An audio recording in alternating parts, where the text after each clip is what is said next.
Hey everybody, Dave here. It is basically September 17th, 2019. It's another Tuesday and we have another Stock Tip Tuesday for you.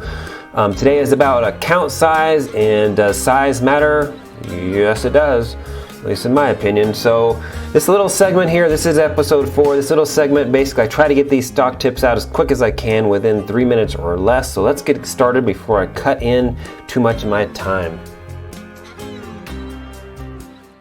So yes, size does matter when it comes to account size. So we're basically looking at my IB account here.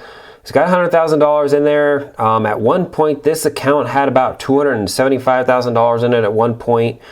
And I want to just kind of make a comparison here that my TD Ameritrade account, when I first opened this account, it had $2,000 in it, okay? And I think I had bought 4 and I left it in there for quite some time. But what is easier to double?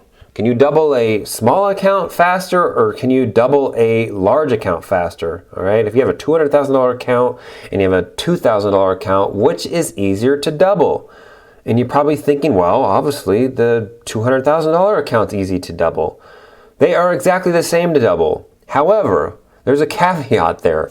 The caveat is that the more money you have in your account, it's going to play some emotional mind tricks on you, okay?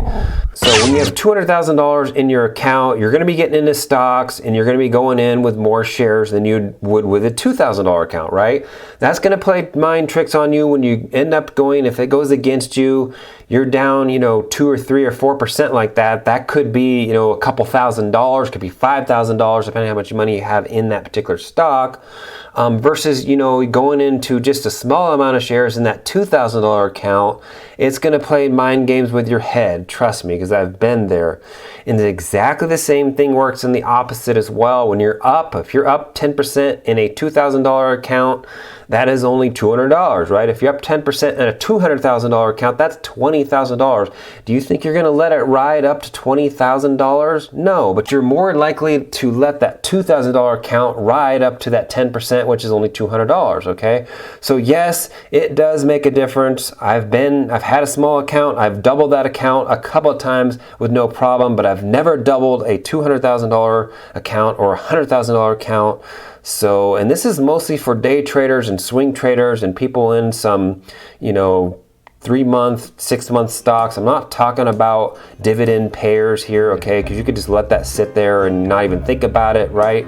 So anyways, I am over my time, so go ahead and think about that and let me know in the comments what you think about that. So I'm kind of curious to know what your thoughts are. So go ahead and like and subscribe, and we'll see you in the next video. Thanks for watching.